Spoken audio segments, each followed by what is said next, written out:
Sawa ka na ba sa simpleng pritong itlog na pang-agahan?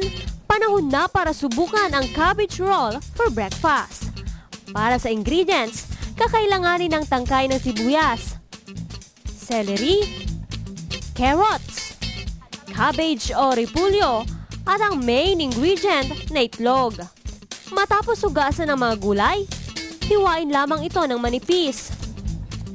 Sa pinainit na mantika, igisa ang bawang at ang pinaghalong mga gulay.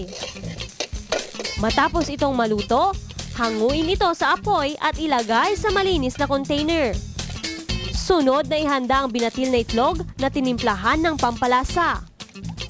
Saka ito iprito sa pinainit na mantika.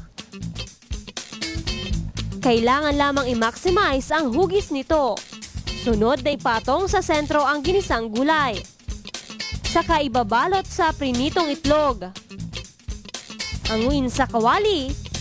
At presto, pwede na itong kainin. Sa putahing ito, hindi ka masusuya sa itlog dahil sa mga nakahalong gulay. Kaya naman swak ito sa mga vegetarian.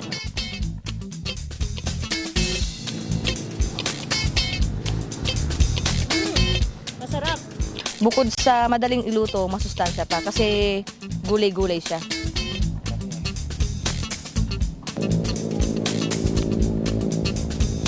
Sarap. Tikman nyo rin. Ako si John Pulsoy, naghahatid ng Balitang Amyanan.